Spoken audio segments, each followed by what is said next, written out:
What's up, everybody, and welcome to the House of Holocrons, episode number 43. As soon as Mike can join us, we will be going over Phase 2 of the High Republic in great detail, from mostly the books, the young adult novels and the adult novels. I don't believe he read too many of the other manga, comics. I did not read too many of these children's stories. I did have Quest for Planet X. That was a great one. I really enjoyed Quest for Planet X. But, let's see here. What I plan on doing, pretty much until things were able to really pick up, was my plan is to basically, sorry about that, talk about some of my absolutely favorite comics. Which book is my favorite? We'll kind of go over that, take a look at it, and I can show off some fun panels and things like that. But I have to say, starting off, I definitely really did enjoy this Battle of Jeddah. There, the High Republic main issues for Phase 2 were brilliant. The cover art was astounding. At a great level there. I loved this one. It was great.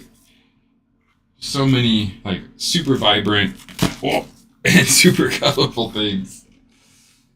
But for me, if you are to really want to get into the lore behind Phase 2, and you really want to understand, I would say what is a key component of the Great Leveler and controlling of such species would be this one-off comic, Quest of the Jedi. This one was written by Claudia Gray, one of my absolutely favorite High Republic authors. So it's a really great read. I highly recommend it.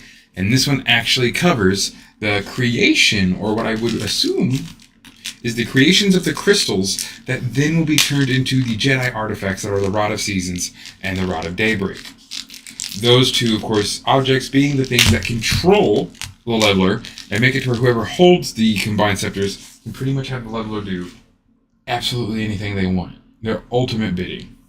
And I think that is pretty menacing. This is a Dark Horse comic book, so of course it's actually in a kind of harder cover, which is always, I think, a great thing. But it has absolutely gorgeous panels. We finally get to see, I think, for the first time in live action, the Kyber Arch that is talked about a lot, I believe, in Phase 1 and even Phase 2. So definitely an amazing thing to finally really get to see the Kyber Arch there. That is a gorgeous panel. But we really need to get it. For me, the thing that we're getting into with this one is the story of a Jedi Master and their Twi'lek Padawan as they go to a planet that apparently has the ability to draw in the Force or take in some crazy awesome Force powers. What they don't understand, though, is what is actually happening is that there is this crystal that formed on the island. At first it was dead and barren and nothing. Then it became life-filled and filled with monsters and the ability to almost heal anyone who resided within it. But of course, as Jedi do, they begin to find out that the crystal is not actually connected to just the Force, but the dark side of the Force. It creates all of this life merely to then consume it. You can see there, the lady has gone completely possessed by the crystals. These dark side, almost Nexi crystals, they had such a hold on everyone around them that it was almost impossible for them to do anything. Then get taken by the Jedi. You can see in this panel here pretty well. The Padawan has 2, and the Master is holding 1. I believe that is actually the thing that creates the Rod of Daylight, or Rod of Dawn, and the Rod of Seasons. The two things that control the Great Leveler. Why do they control the Great Leveler? I have no idea. I don't think this is Planet X. I am completely confused as to why that would be a thing. But it is a very nice, just out of nowhere context for a bit of lore that I really didn't think they were going to give us. The Rod of Daybreak and the Rod of Seasons are awesome, and they're really interesting, but only when it comes to controlling the Great Leveler and the Nameless. Now, of course, once we start getting into Phase 1, we notice that there is no longer Nameless within the Ro family, but just the Great Leveler hidden away in the Ice Chamber. Phase 2, man, there are a lot of leveler action. Towards the end, of course, almost exactly identical with phase 1, where, of course, all of the like really crazy stuff begins to kind of happen. Trying to kill Glare. Begins to happen towards the end when everything started to coalesce. For this one, unlike the fall of Starlight Beacon in phase 1, the major event and the major plot device that we will be speaking on today will be the Battle of Dalna and the Battle of Jeddah. The Battle of Jeddah came first, Battle of Dalna will come second, but the Battle of Jeddah is mentioned in multiple comics and side stories, and the Battle of Dalna, which pretty much takes place very soon after, is a pivotal role and pivotal part in not only the creation of all the groups and sects for phase 1, but also a very pivotal part for all of the storytelling and the amazing writing and penmanship and stuff that goes into making all of these comics and all of these books. I have to give this to phase 2, it is honestly far more mentally destroying and like creepy than phase 1 was. I really enjoyed phase 2 of the High Republic. I really thought it was an extremely great, as I want to say, mental maze. You really didn't know where it was going. You were afraid of dead ends and things getting cut off and just storylines going almost aimlessly nowhere, but not as in like the story was bad, more as an effect of like the story was so compelling that I honestly had no idea what could happen next, what next bend it was going to take. Absolutely stellar.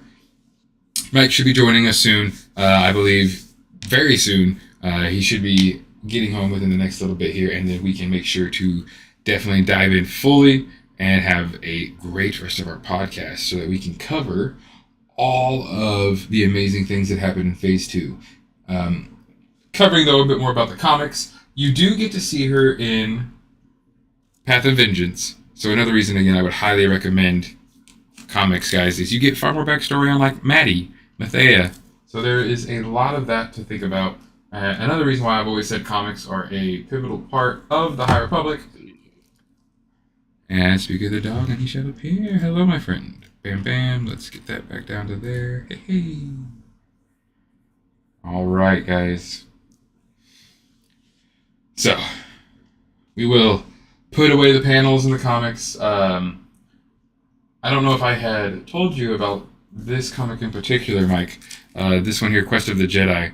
It actually is a fun little Easter egg. Run you too far, but when I was listening to the podcast, you were echoing quite a bit. So. Oh, I was. Okay, that's good enough. Let me see what I can do. So you may want to check that. That is an interesting thing to be echoing. Almost like tin canny, so I don't know if it's the wrong mic. Oh, I have it on the right mic. I just made. Yeah, it's been. I had a Steam Labs had an update, so. But I will try to work on that whilst we kind of talk about the fact. But yeah, phase 2 of the High Republic. So simply, which so far, phase 1 or 2, did you enjoy the most?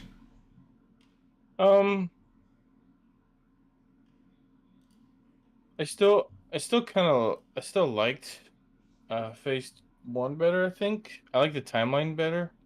I don't know. I don't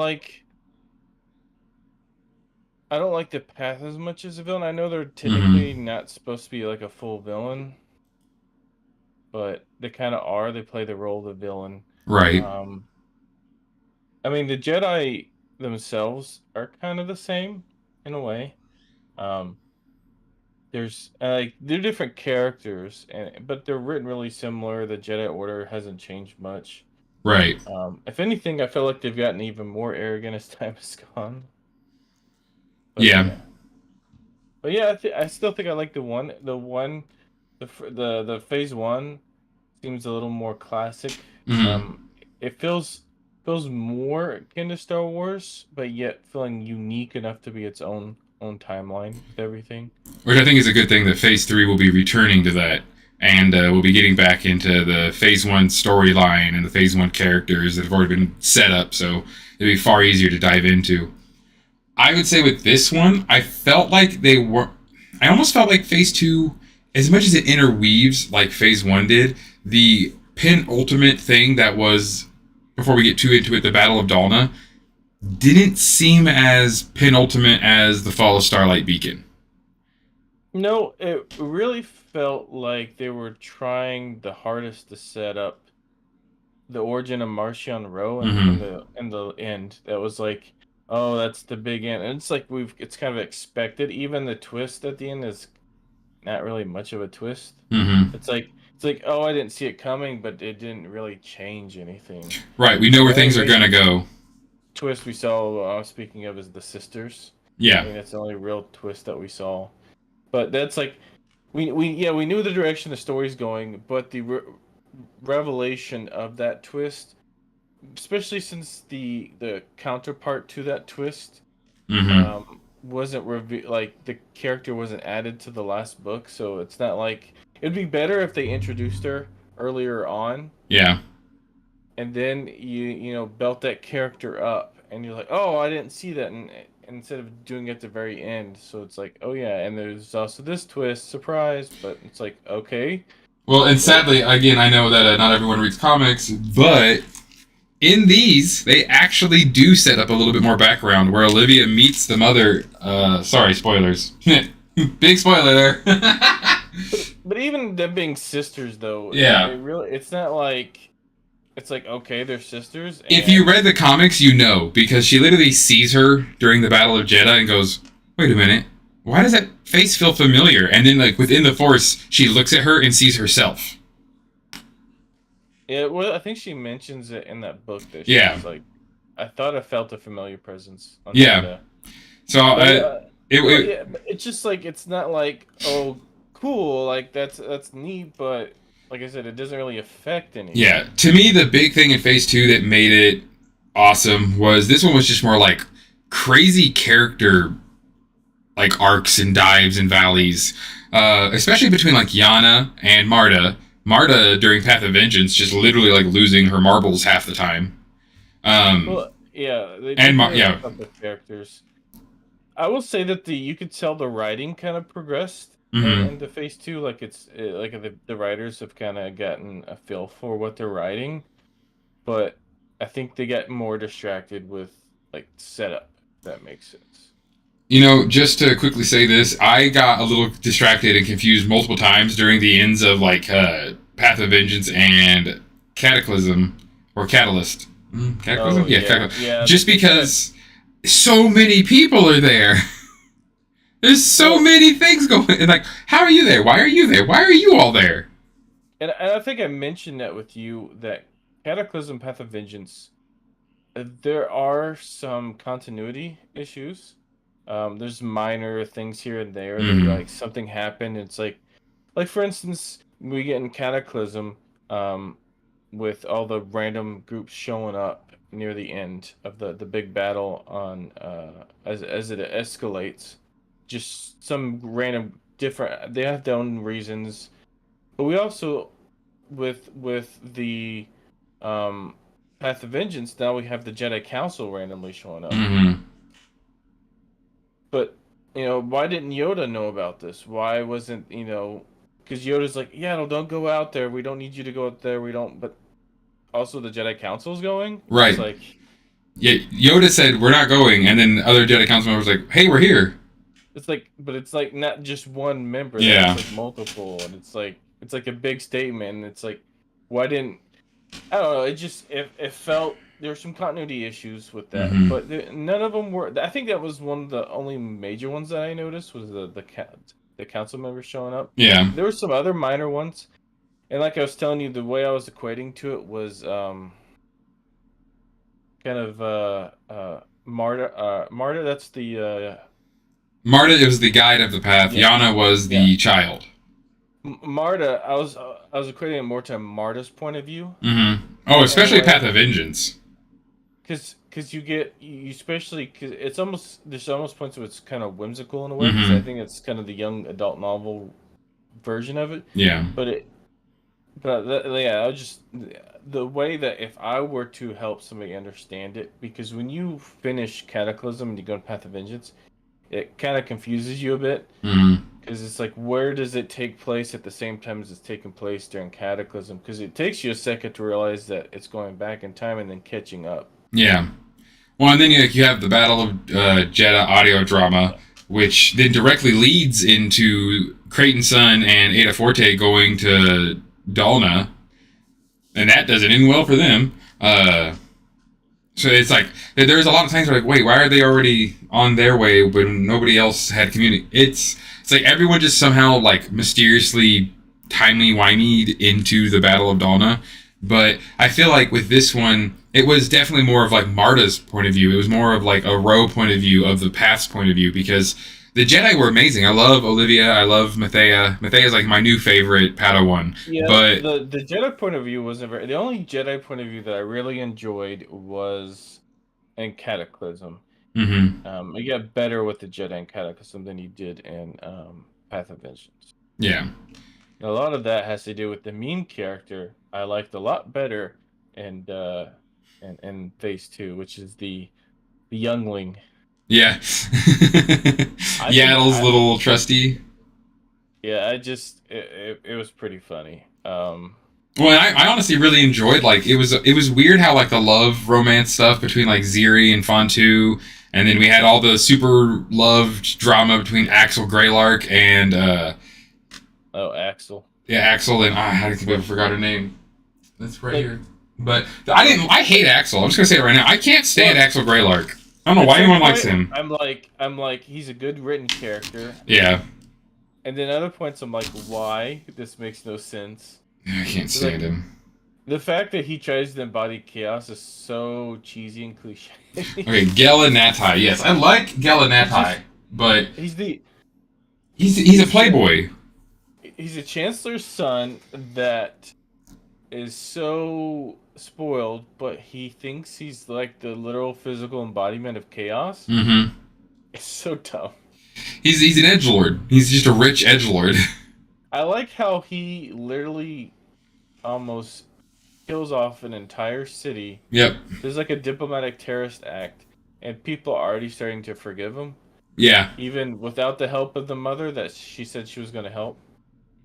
Yeah, Axel Greylark gets way too much like love and just random freedom. I just can't stand him. Like you want a rogue that's way better? Comics, Tace Eric, way better than Axel Greylark by like a bajillion %. I think my favorite part, and I don't mind spoiled characters, but yeah, it just is like it felt like they wanted to make a character, and then they changed their mind. They were like, hey, and then we're going to change your mind again. Oh, well, no, yeah, there were so many times when I was like, okay, cool, Axel learned his lesson, and he's had a really cool character growth. And then he would just go right back to his old ways. I'm like, just get rid of him. It's like literally every time something's in front of him, it's like the smartest decision. He's like, I'm going to pick this guy that screwed me over millions of times already. Yeah. That's tried to kill me. I'm going to pick his side. I'm going to go with him again. Which, hey, I'll take it as a grain of salt for some good writing, because, yeah, he was aggravating as all hell, so if they were trying to make him that way, man, they did great. I know that was the point, but I don't know. There's parts about him, like I said, the chaos part seemed a little weird and cheesy. Yeah. And then, I don't know, some of it felt like he got away with too easily. Like, yeah, I don't know why. The shield. Yeah, Gelanatai should not have trusted him for anything. Well, it's the terrorist acts, the part that's like, hey guys, I think we should just forgive him. Like the other chancellor, the Corn chancellor, is like, yeah, just could be easy on the dude. He just literally almost killed millions of people. He took down the shield. He blew up the towers that keep the whole island from eroding and the seas from drowning everybody. The reason why he did it is because he wanted to blow up the poison. Okay. Makes no sense. So I will have to say my absolute favorite Jedi, I think, just for like the short while we get him, is Doggin, the Scottish Jedi. They're really like the dad jokes and that I love that dude so much, and I was like, literally sad when Orin Daga Darga. They give him a Scottish accent, and then he's also like so country because he has like these anecdotes and like. Yep. like these like weird slang that like doesn't vibe with anything with anyone else is saying. But he's almost like a way seeker because he's like, sometimes I fall in love, sometimes I cheat a little bit on cards. Life happens. I tell bad crude jokes. Well, it's funny being from kind of a country bit where I live. I Mm-hmm. hear that kind of talk all the time. References. I don't remember. Just weird little, like I said, anecdotes to Yeah. stuff like weird phrases. He's always got a phrase for something. Yep. And then, because it's the High Republic, they kill him immediately, pretty much. And that's the downside of adding a character like Yaddle. Like Mm-hmm. I think the mistake was adding Yaddle and Yoda Yeah. in the book. I think referencing them is like, like Yoda might be off doing this, or like you heard word from Yoda, but actually adding Yoda, I think, because we know he's gonna live. We Mm-hmm. know Yaddle's gonna live as well. So it's like I'm not as worried. The only thing I was worried about, and I mentioned to you, is her youngling, I'll try and find that like name real quick. the youngling, because which I was right about how the levelers they eat the force, Yeah. and they sense it. And my first interpretation, when I was reading her going on the planet, I was like, don't take her there because my. And then the levelers out, I was like, they're gonna sense her doing all her force because she's Yeah. so attuned to the force. You're It's all gonna gonna take come her down out. on her. I was like, this is gonna be like, I'm gonna be so Let's upset. see. It's gonna be so sad. Yeah, I was gonna watch her youngling just get eaten alive. Also, I love the whole Yaddle just like, there she goes again. Yep. Just seeing people like She's float and. she's like she's like just trying to get away from her as much as possible. It's like, please just babysit her for me. He's like, why did you do that? It's like, I just needed a moment of my time. Don't worry, it's only gonna be a few minutes. She's gonna be back. Man, So just wow. I cannot find her name anywhere. like That's like nuts. it's like Sypha or something like that. Yeah, yeah, it's an S. It's definitely some type of an S name. A one syllable, just like a quick name. Yeah, it's like a weird name that she probably gonna master one day in the Star Wars lore, but it doesn't sound like it sounds like a child's name. It doesn't sound like an adult's name. Right. But What? So really awesome. I would say though another part that I found really strange is we talked about this a bit before is like the Jedi who would just let things slide oh randomly yeah, that they should not have let slide. that happens a lot in these books. It Mm-hmm. almost is aggravating how often things go on, and the Jedi's like, "Oh, I'll just not do that," Yeah. and just Is it like like is that the it's like beginning of the fall? obviously. Is that why they eventually fall? But it's like this is supposed to be like this is like 400, 500 years before the fall of the Jedi. They shouldn't be already Look, lazy and lackadaisical. I mentioned one. It's like they're on the ship and they're like find these like stowed away droids. Mm-hmm. Kill droids, like enforcer Yeah, droids. let's go and try to disable these because they're gonna use them to fight. While Yeah. we're like stashed with these droids, let's disable them. Let's go ahead and do that But so they can't be utilized. did the mother? I'm trying to think because that's the other thing is like you eventually again we're gonna kind of spoil things. Like, the books are all great guys, but the mother you find out is totally force sensitive. Duh. Yeah. The leveler's been feeding off her like this whole time, really slowly for some reason. Well, they tease it when she first opens the egg. Cause like I Mm-hmm. mentioned, her hand's cracking, and that's she's been wearing gloves the whole time. Yeah. So, but she's force sensitive, and her pretty much only power is she's extremely force persuasive. Like, It's literally really good. it's almost the beginning of the storyline from, I don't remember. There's another Padawan storyline that's just Mm-hmm. like that.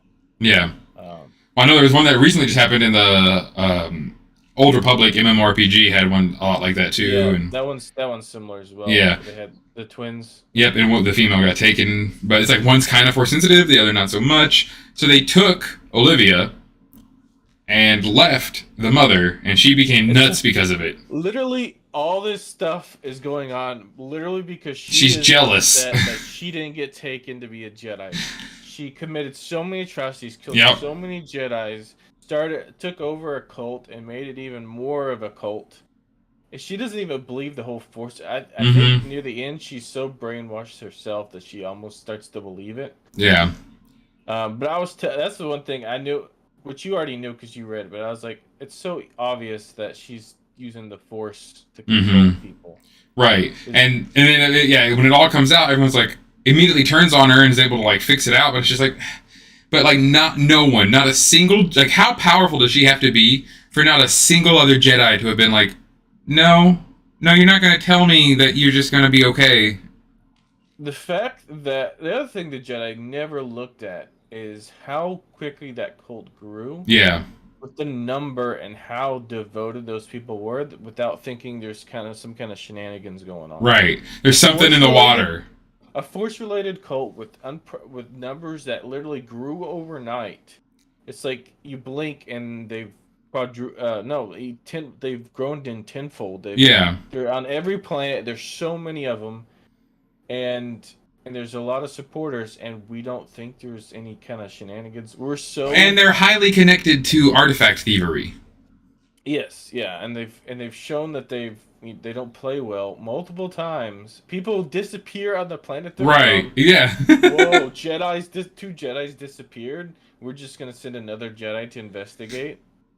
And not do anything about it until... Yeah, literally, their slogan is the Force will be free. 2 Jedi disappeared and went, and then the one guy they sent, who does actually find out stuff, goes so batshit crazy from what he saw. And then they wait till stuff happens with Jeddah and still aren't sure. Oh, I guess we may send some more people to investigate. Well, actually... You get to see a lot more of the Herald. Like, they don't really send people. They more of like Jeddah's like, I'm gonna take the initiative to do it, and then only one asks for permission to do it, and the rest kind of just I'm doing it on my own. Yeah, no, and you get to see a lot more of the Battle of Jeddah in the comics and whatnot, and the Herald's point of view in a lot of it. But it's like that was a whole nother thing too, where it's like I don't see how the Battle of Jeddah went the way that it went. Like, with the Leveler and with the Mother there, she cannot somehow have influenced the entire town. But that's what I also like about it, is that they use perception. They're using this already... There's so much chaos. There's so much, like, under the skin level tension in Jeddah. You don't really need to do an entire town because of mob mentality. You just need you just need to do leaders. You need to kind of crowd. Once you crowd a mob... You don't really need much. But yeah, the Path of the Open Hand shows up, and whenever they show up, things don't go good for anyone on the planet, ever. Nobody does anything. The Republic, the Jedi, they just, it's literally phase 1, but they're just some bandits. But, and then, towards the end, pretty much the way that we learn of the Path of the Open Hand turning into the Nihil, I won't say I again, saw it coming, it's gonna have to. Turn into the Nihil yet. True, but they become the Path of the Closed Fist, and they begin to, like, the jagged lines on their face going down instead of the smooth ones going across. Well, the path pretty much is done almost. It's gonna fall apart, but we get Marta leaving with the ship. And the Leveler. And a Leveler, and then we get... So, between that, she somehow, I guess, gets with some bandits and then also gets rid of the Leveler. Either that or... Hides it, puts it away in that cave. Her children must do it. Somebody Bro, gets the smart idea to... I would definitely imagine, if one of her kids is like, I don't fucking like that thing. So when Mom died, I finally fucking put it in a cave and let it froze. Imagine, it's got to be a kid because she's addicted to the rod, because the rod does something, because it's it's something messed up with the Force. And it drove her crazy. That's what you learn in this. Like I said, that crystal... The crystal that they find on this planet is like this crazy, weird dark side nexus that controls people and but can heal you and make everything great. And then, Planet X. I am interested in Planet X. So Planet X is interesting. So the planet itself has a barrier that keeps out a sentient storm. Well, it's like a storm that the planet's so filled with the Force. It's like the storm keeps out anything, so it separates the Force and the rest of the universe almost in a way. It's like it doesn't want, because it's so much Force. I guess it's like a way to balance it out. Or it's keeping those crazy ass creatures on the planet because it's like, no, you guys can't ever leave either. It's almost like a prison, honestly. Well, and my only understanding, because I still think these creatures, it almost goes against the idea what the Force is, for something to literally suck up the Force in that manner. Yeah. But because it's almost like a negative. But we saw that there is a negative entity on Planet X. There's that great dweller thing. Well, and the idea, my idea is if I'm trying to make sense of it and the natural laws of Star Wars, Yeah. for those things to exist, they came into existence because of the mass amounts of the Force on the planet. So it's kind of a way for the environment to balance itself out. Mm-hmm. But it's just so dangerous. I'm assuming to the environment that even everything else tries to keep them away. Yeah. Um, But there's like this light and dark area. You know, if you're in the area where, like, I guess the Guardian is from and stuff, you get healed. Everyone has force powers. Like, everyone all of a sudden gets force powers. So I was like, this planet is literally just like imbuing people with the force and like taking their abilities and ramping them up to like 12. I'd love to see the Jedi's perspective of like, are those creatures, do they have the essence of the dark side? Mm-hmm. Like the spider-like creature. And like we've always talked about, we really like, want to see a Sith. We really want to see a dark sider interact with one of them. So the spider creature, I don't know if it was that creature or some, they were like telling him to take him at one point. Yeah. And it was attacking him, so I'm not sure. I don't know if that was the creature wanting them to be taken. Or well, I feel like that's the thing. That like what I got is that the Great Dweller wants to get off the planet. It wants to like conquer and consume and destroy everything. And it's the Guardian literally keeps it in its hole. And when it found out that there was something else on the planet, like, is it birthing the levelers? Because it seems like that's its cave that it placed all these gems in. Well, the description of them didn't match the description of a normal leveler. So, but I mean, their face. I don't. Who knows? But it's at the same time. You're right. There's like a hound and then a giant Spidey thing. We didn't turn any of them into husks. It Vulcan Force sensitive. True. And they might have like it's like connections to the Force. Like some of them had some connections. It did whatever that brain thing was because it made everyone who was Force sensitive in that moment, like the first guy who gets attacked in the atmosphere because he's activating the Force. It's just like, we will all be consumed. The Force is consumed. The Force will be destroyed. Everything will be consumed, and they just go nuts. So whatever this Dweller is, it wants to literally destroy the Force to consume all of the Force. It seems, at least. So like this is almost like this is crazy. Like Abeloth, the brother. Dark side level creature. It's almost like biblical in its design, where it's like a Garden of Eden type situation. We have like like a tree of life and death. So it's like. Do you think that they might kind of do that with like upcoming Dawn of the Jedi and stuff? I mean, the Force has to start somewhere. Yeah, I don't know. I know there's some stuff. I don't know if they're gonna go what's already written about it or if they're going to go from scratch. It's really with the amount of information, it's hard to say. Are they going to do with, I mean, I'm assuming they're going to add some stuff because we already gotten some really early stuff with some newer stuff like we get with the new video games where they talk early Jedi, which will again predate. I mean, we have. But are they going to add? Well, we got the crystal, which is the early. So we get the early Sith. They're not Sith, but the early dark side users. So they have to be some core. I don't know. It's great. It definitely left a lot of questions, which is now like, well, are you guys gonna have a phase 4? Like, what's going on here?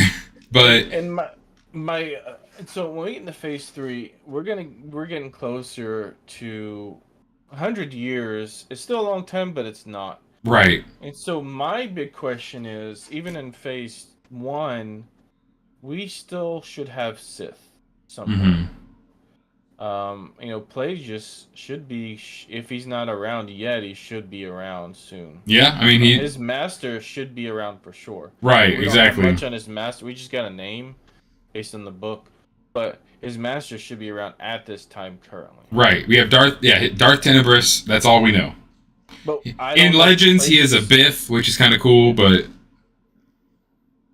And Plagueis, I don't know how long he was alive because we don't really get that. Let me see. It could be Plagueis is alive right now. Yeah, true. Think he his full lifespan. Let me look up a moon's lifespan on. I wish what I wish if they rewritten things. Yeah. I wish Plagueis was actually a human, because average lifespan of a moon is over 100 years. Well, he lives longer because he dark side and yeah.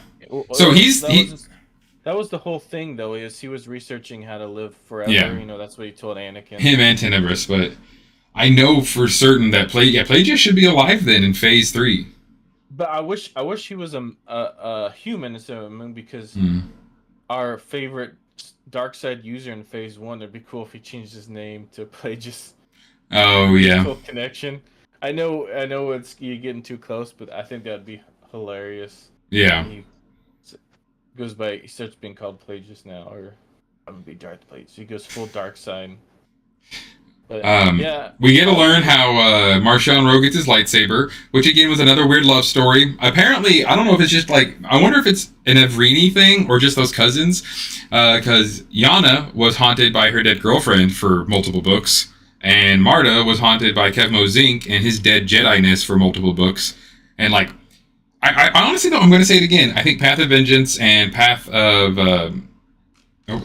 these younger adult novels were, I wouldn't say more gruesome, but like just darker in moments because of all the manipulation and the emotional and like mental, like pretty much abuse that was going on. And like the way they described like lightsabers just being activated through people because Marta has no idea what she's doing. Or like activated, it goes through her hand because it's pulls on it. It was crazy to see, like the levelers, dude, they just like devour like 15 things towards the end of Path of Vengeance.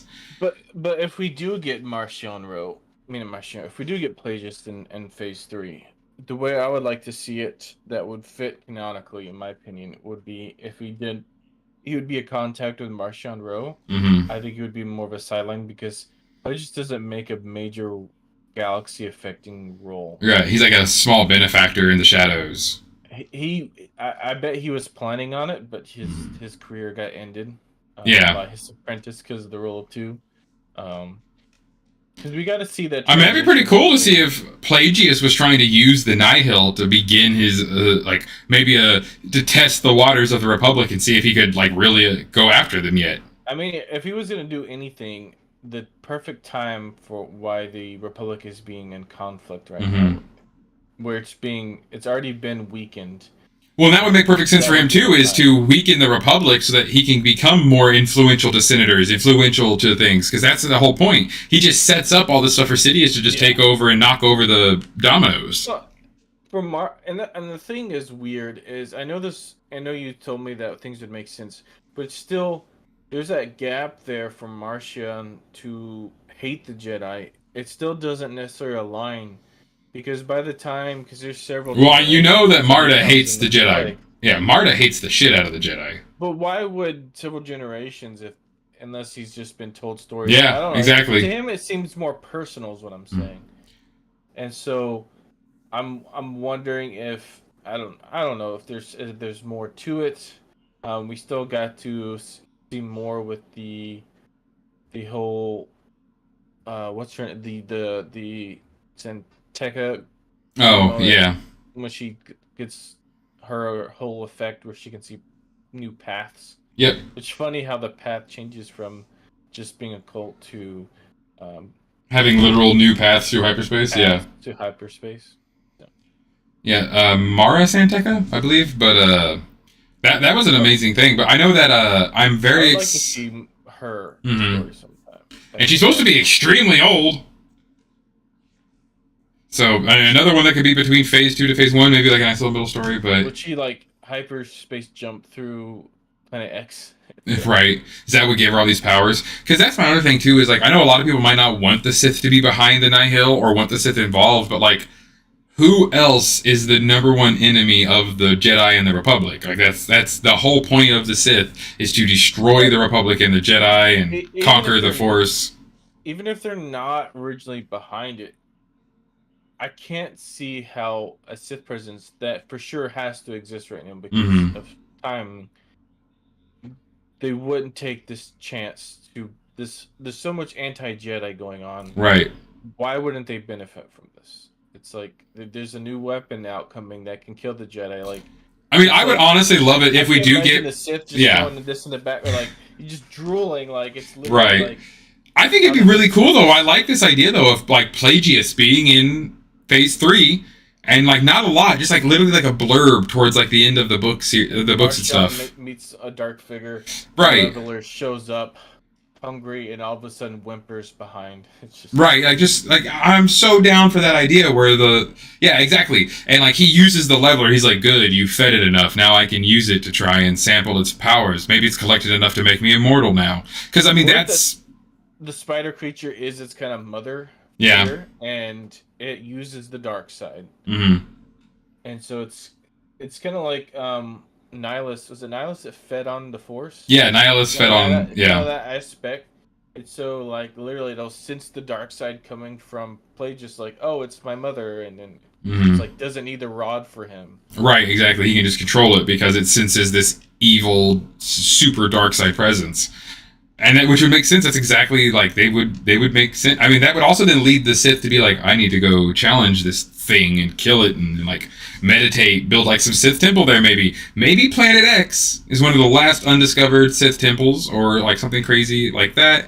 I mean, Ahsoka's gonna go. Yeah, I'm super curious to see what happens though. I don't think Planet X is done. I think we're going to see more of it than just besides Phase 3. Ezra disappeared. I mean, maybe. Who knows? We don't. There has to be something crazy, and I need to know more about Planet X just because, like, again, the Guardian, the Great Dweller underneath. Why are the levelers even allowed to exist? But like, do they even do anything on that planet? Like, if you're next to a leveler that's imbuing you with fear, but the planet itself is imbuing you with happiness and the Force, like, does it not do anything on that planet? Are they not? Are they just normal hound-like creatures? I think it still affects, but I think it just counteracts it enough that you wouldn't feel it. Because I think it's just so much. It's like when there's like a ton of oxygen in there. It's like you can breathe, so it's like it's like high, or it's just like living normal, and it doesn't like tries to feed off a creature, but it heals at the same time. So it doesn't. Right. It's like Deadpool. He's dying as fast as he's healing. Yeah, well, to be native in that world and it not be the world not be destroyed by these creatures, I think the amount of Force kind of, like I said, I think it's a kind of with an ecosystem kind of balances it out. They don't seem to hatch though until they're off the planet. Cycle. Yeah, they don't seem to hatch though also until they're off planet. So I'm also wondering if it's like they're kept in like a almost hibernation state while on the planet, which is why the Guardian's like, no, you can't take these things and leave. Well, I think it needs to be imbued with something, maybe the dark side. I don't know what the staffs, if they give off the dark side or what. Oh, hella. Again, those crystals give off hella dark side. Yeah, I'm guessing it needs enough dark side Force, and I'm guessing that... Well, the crystals did the same... That's like in that comic. The crystals did the same exact thing the levelers do. It like... Or like kind of like Planet X. It feeds this island. It makes it super life-rich and nourished to then drain it. Well... maybe the reason why they don't hatch is what I'm saying. What if balance? What if it's too unbalanced? There's too much life force, and it needs the dark side for them to get woken up. So they're just kind of in this hibernation state.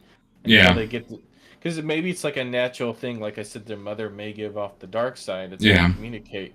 It would make sense with the staff. Why would it listen to the staff that gives off dark side? Right. So if the mother is just a natural dark side creature, and it gives off this dark side aura, and that's how it communicates with them. It's just a natural thing.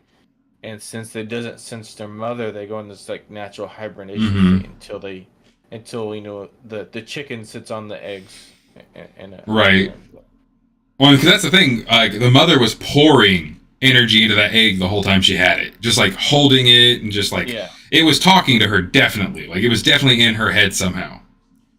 And then, it took a long time, so I don't think it had to be the Force, because it's on a Force-rich planet, so it must be she started putting dark side into it. Which, the way she manipulates minds, it's not that hard to imagine that she's touched more of the dark side than the light. But it's so little that it's like... She also had the staff by then, didn't she? Yes. Yeah, she gets it pretty early on. That's kind of, I think, what makes it hatch. The combination of the staff... Well, eventually we learn the staff does hatch. Yeah. Yeah, Marta literally is just like, haha, and they just start popping out like popcorn. Marta figures it out pretty much that it's just you just need both staffs and you just poke. Yeah, it's another weird. Like, I kind of was like, okay, the Jedi captured the mother. That makes sense. Not surprised that Marta offs her by making the leveler fucking eat her, but yeah, It was pretty satisfying though. Oh, it was very satisfying. Yeah, I was down for it. I like the mother was a great enemy in that sense of she's so high on her own like Yeah. cheesemo that she's annoying and yet super fascinating all at the same time. I think it was necessary, because you get this whole mystical aspect of her. She really, she really what she says she is, but to eventually end it with her like going, she's pulling her bag full of jewels. We find out she's been making a ton of money off this. Mm-hmm. That the curtain slowly being unraveled and unraveled. She's just a normal person that has force sensitivity, that's just been using it, where she's naturally, can force Persuade and yeah. minds, right? And now she just has this utter hate for the Jedi because they didn't take her as a kid and they ruined her plans. Yeah, that's the only thing that I was disappointed in, to find out her reasoning for doing all this is just because she didn't get taken by the Jedi. That was it. That was literally it. She's jelly, man. She was just really jelly. She wanted to be a Jedi, get a cool lightsaber. But imagine this: the Jedi, when he went to that house, probably was like, "Oh, Olivia, yeah, you could be a little rough around the edges, but you're fine." No, not that one. Yeah. That one's evil. That one has. So, yeah, that one's bad. She's really good at controlling other people's minds and making them do what she wants as a child. Right. Have you thought about? It's like, but then don't the Jedi create? Yeah, don't the Jedi then create their own monster though by not taking her to train her? Yeah, they've done that. Right. Yeah. Yeah. Exactly. they've shot themselves in the foot way more. Time. Yeah. Anakin, cough, cough. Yeah. There's so many times when they've just made the wrong choice and like kind of messed up a little bit. It's like we can't take his mother. We can't break the law here. You don't believe in the law. There's no slavery in the Republic. Just take her and run.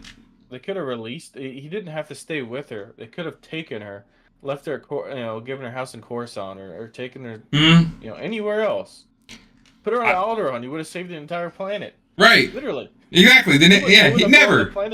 Never the planet up. That's amazing. Move Shmi to Alderaan changes everything. Everything is forever different. Anakin's a good guy. He does he even have kids? Who knows? He's just like either like now target Alderaan, and then somebody says, Vader, but your mother's on Alderaan, and then you just see him start choking. What's his name? Tarkin. Yeah, Tarkin, because he's the one who tells him to target Alderaan. Right. Yeah. Just like, that'd be a suspenseful moment. It's Leia's like, but Grandma's on Alderaan. Yeah. Exactly. I really do think that the Jedi have definitely made a lot of mistakes in like the whole like pick and choose. I don't want to take two of you. Honestly, I just don't have that much room in my fucking pilot seat right now. Breaking up families is a bad thing. I wonder if it's ever gonna bite us in the back one day if we just steal people's one child and leave everyone behind. Especially if they have other siblings telling them they're not good enough. Yeah, right. Exactly. It's crazy. Like, and I imagine she was too old by the time that the Jedi got there for them to want to take her. But regardless of that, they're the same age. But regardless of that, even if she was too old, it should have been like, this girl is going to be an issue if we don't teach her how to control herself. Yeah, or just train her in the Force, but train her not to control people. Like, yes, exactly. She'll be a great diplomat. She'll be a great librarian. Yeah, she just knows exactly what you want. You put her in the library. You don't want to put her in diplomat. Oh yeah, because she'll use that. They become evil, and then yada yada yada. Well, it's the same thing. So I'm reading a book series. I'm not gonna go too much of a tangent, but it's just I've read it multiple times. One of my favorite book series called Wild Cards. It's an alternate timeline. People get superpowers, but it's like made by several writers, and one of them's George R.R. Martin. Before he wrote Game of Thrones, but it's super violent and realistic, and it's grotesque. But one of the characters is it's like they get it early on in like the 50s when the powers show up, and so they give like agent names when they show up, the guys with the powers, and he goes by the name Envoy. He has the ability when he's in the room with somebody, he gives off pheromones and makes people kind of do what they want. And it works, and they give him a diplomatic role. What they find out shortly is power isn't as good as they thought they were, because once he leaves the room, but he realizes they were mind controlled and go back to hating each other. So it would be like the same thing. She'd go in and like, yeah, let's make peace with each other. Which, in a sense, really was the mother, because she was constantly like, if she was in the room, everyone would shut the hell up and listen. Yeah. But the second they got away from her for too long, they started like thinking for themselves. It's like, it's so annoying. It took Sunshine of all people to figure it out. Bro. It's like so obvious, and he's like, you know what? I realized we're on that planet. I don't like the mother. She's just an old hag. I don't know why I'm obsessed with her. Right. And I honestly, I'm not gonna lie, I kind of didn't like what Yana did. I thought Yana could be like, all right, you greasy old bastard, come on, let's go. That was vicious when Yana just pushed him back in there and said, here's all the gold you'll ever need, bye. Oh, yeah. I'm not surprised, but yeah. Yeah. Why would you do that when you don't know how to fly? Right, exactly. You literally only have one arm and you don't know how to fly. Just let the dude... Just so lucky that the Shay, I think, too. And you would have had you would have had so much more money. So much more money. Dude, the Shea thing was sad. That one got me. Her and her lover dying, finding out she was pregnant. I was like, no. I had a feeling because she kept rubbing her stomach. Yeah, exactly. It was so obvious. It was crazy, though, because like, yeah, they die the same way that they almost die going in, which is like the second anyone on a ship starts to use the Force or like emotion becomes too ecstatic, this literal, like, these orbs just attacked them. So, like, the whole planet is designed to, like... Well, it sounded almost like they were inside, like, a being. It was, like, like cells, like, eating, like, outside germs, you know? Right. Yeah, it's a gnarly planet. It's an absolutely crazy thing, like the hunt for Planet X and things like that in the very young adult, which is they're not bad. They're very fun. Hunt for Planet the Hunt for Planet X was for being a young adult now. Whew, it is, yeah. Again, lots of mental abuse and just like that the planet part almost reminds you of like 80s or like 70s sci-fi where it gets like super like weird, like you get like Dune and gets like super weird design. Yeah, and everything was like super colorful and everything tasted good on the one side and the other side had no food. Everything was poison. Made you want to screw each other, and then next thing you know, you go into a canyon, you want to kill each other. And... Yep, very cliche back and forth emotional stuff. But for the dark side and the light side, I mean, it's a precedence with the Force to happen like this multiple times in nexuses of the Force. This planet seems to almost have both nexuses though. Like there's a light side nexus and a dark side nexus on this planet, which probably is what would then make it like so crazy inhabited and split in half with this crazy atmosphere. It's crazy for something to be so imbued with the Force. I'm almost surprised they didn't see. I guess they just didn't want to write about it. You would think there'd be more life, like more animals and stuff. See, that's how I know, like, there can't be, like, the levelers couldn't apparently hatch on their own, into a sense, because there weren't any in the cave or around it. They were, like, nothing. There was no tracks. There was no animals really just, like, chilling about. But besides this giant blue lion-looking thing and black-gray spider thing. That's like that's it. But I mean, that almost gives this more primal sense of the Mortis family, the father, the son, and the daughter. It almost reminds me because we only see one of each. Right. We don't. I don't think we ever see. I don't think we ever wrote about any other animals. So it's like like the balance is almost just like the life on the planet itself coexisting. So I almost wonder if like, what if this is the origin of the Force and this ancient race of people from like Mortis went there and found it, began to study it. What's it doing? Why is this happening? Learned the Force. Imagine if you spent hundreds of years on that planet and you keep getting more and more powerful in the Force, it could turn you into like a god. Or the planet itself is alive. It's because the trees themselves were fungus. Yeah. So they're all essentially connected. So yeah. I'm super curious about Planet X. I'm excited, though, to get back to Marchion Ro, to see what happens after he's just obliterated the entire Republic, like, defense fleet, has everyone locked out of the Outer Rim. Like, that's nuts. I do enjoy, like, you know, of course, they got the Gaze Electric. That's how he got it. Oh, the lightsaber. That's how he got it. He also pretty much cuts off all the rest of them, too, because he's mainly just him and the droids now. He's gotten rid of the rest of the... Which seems to be a Ro family tradition. Yeah. Just kind of cut off everyone else and just keep some droids around you that you're really good at shooting. Well, the droids isn't necessarily a Ro tradition, but it's a hand Nihil thing. Yeah. I would definitely say though I enjoyed the Phase Two. I think I enjoyed the Phase Two.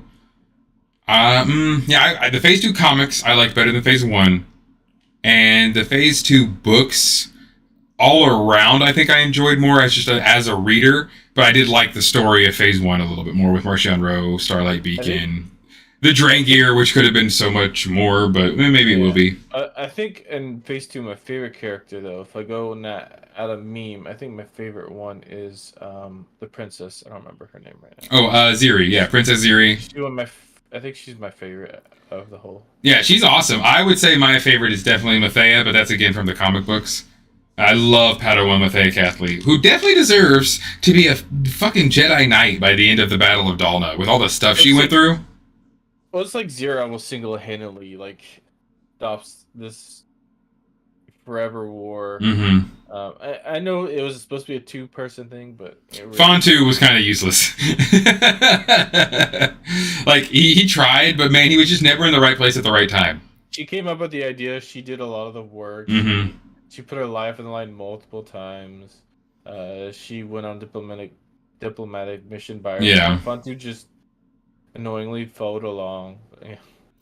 She might have failed the negotiations. True. Was it really her fault?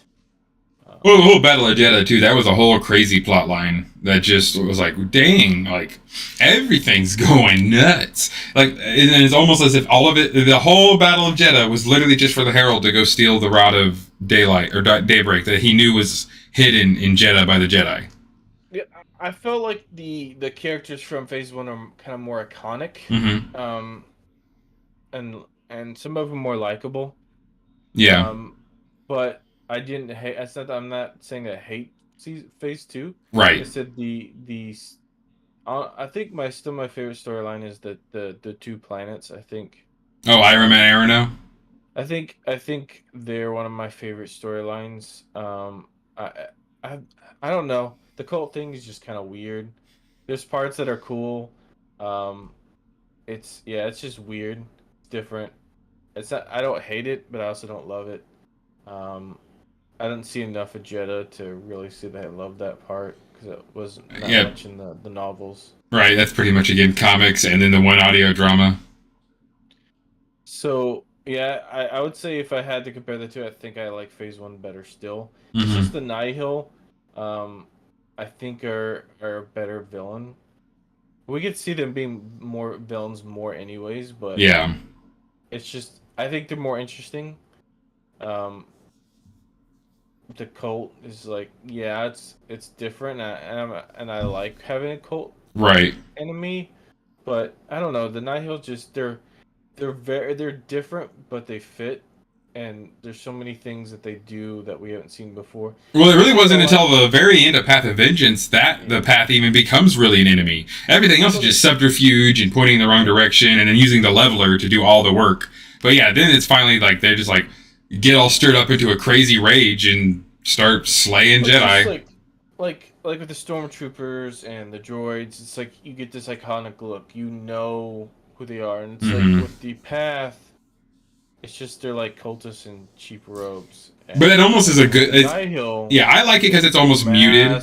Yeah, kind of this tribal aspect. Polar opposites. I like it. That's what I thought was good about it, though. Is you get this very uniform, drab, cult of lunatics and ex-marines, but like ex-mercs, pretty much, that then become and take over and become the Nihil that are colorful and doing drugs and listening to like the craziest smash rock.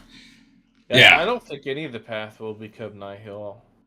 It's gonna take. It'll definitely take a generation, I think, or two, before they'll really start. Several. Yeah, I think they'll be fully separated from the Path. I think Marsha will try. Marsha. will try to get it going and probably be very small and have a child. Is it? I think it's 3 generations as Marchion. I don't remember. 3 or 4. 100 years. Yeah, that would make sense for it to be about 3 generations. Well, if they kind of, I mean, she's already in her 20s. They have it on the wiki about like how many's in between.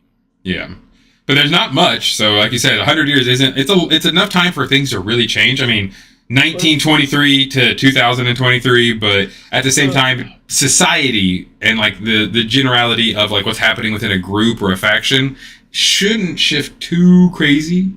The thing that confused me is Marchion has all these tattoos on him. Mm-hmm. He's like all these markings all over him. You know who else had markings all over him? Kevmo.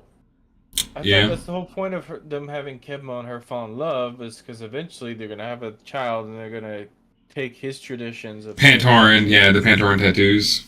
But that's what I thought that was going to do, because it's like there's too much similarities there that Marchion had markings. Where did his markings come from? Because that's going to be something they're going to have to explain why he has markings all over him. Or they could be like he just likes to look. It's tattoos, bruh. He's trying to look hard. Well, they said something. It mentions something about like a.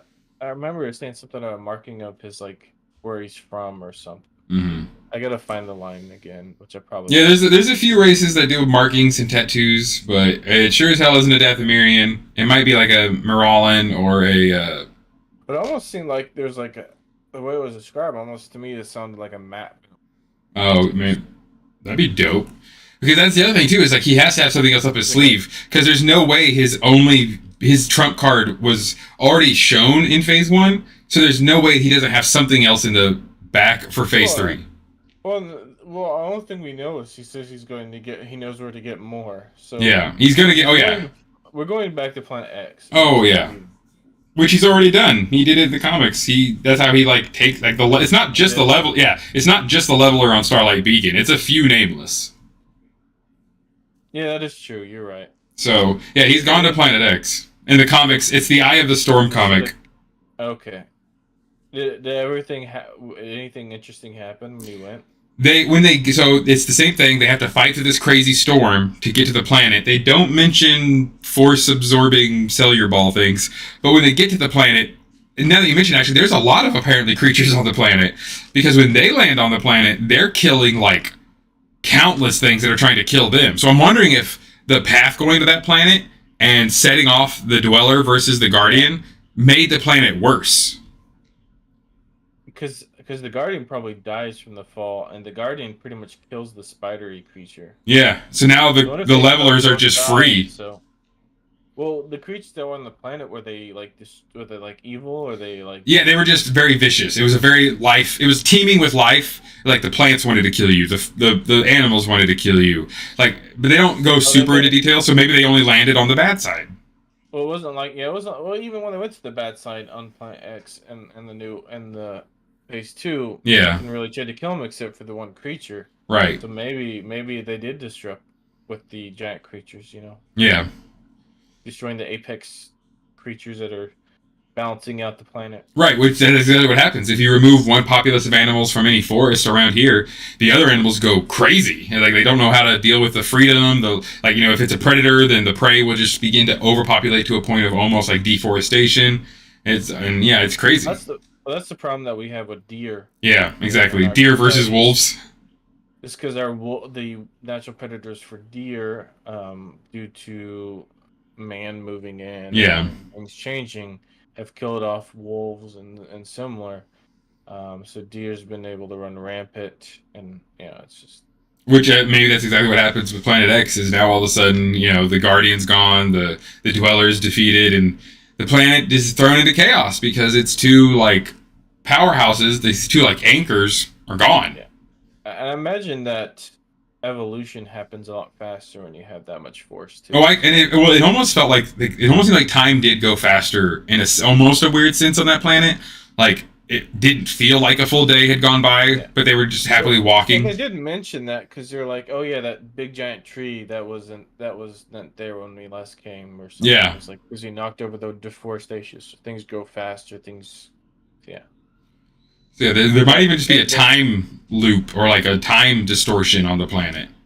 I'd like to see that part on the comic, or at least pictures of it or whatever. The part of they go to Planet X and see what difference there are. Oh yeah, definitely. I will happily send you those. It's Mysteries of Planet X that LucasArts will never touch ever again. Yeah, and we just get to sit here and be like, was it the home planet of the gods of the entire Force universe? We don't No. But that's like normal. Planet X Star is Wars, though. no Planet X is going to be like our Anunnaki and like the Planet X in our solar system. We're the look at ours, Scientologists like, of Star Wars. Always done that. Where like there's this, there's these, these heavenly like creatures that Mhm. dictate the good side, the dark side, And then there's like the wills and then we will never touch on it ever again. yeah. we'll have an episode where you meet them, and then that is all. We show like so many like galaxy or universe effect Mm-hmm. beings. You got but we don't ever touch it again. Yep. We show you it. I think the only one that's going to get rehashed is probably going to be the World Between Worlds in Ahsoka.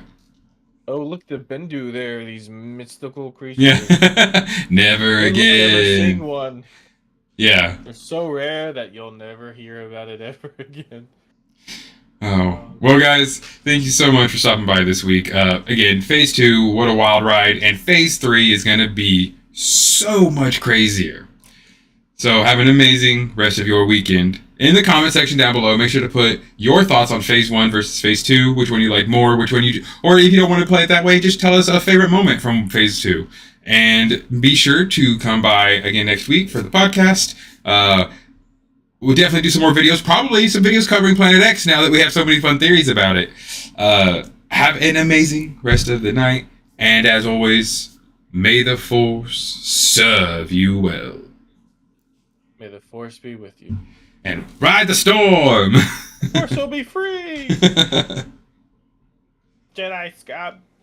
The Force, gotta dress up as Path members and, like, go to a con and just yell at people. Just the phrases like I was doing in the chat. Right, the Force will be free, the Force will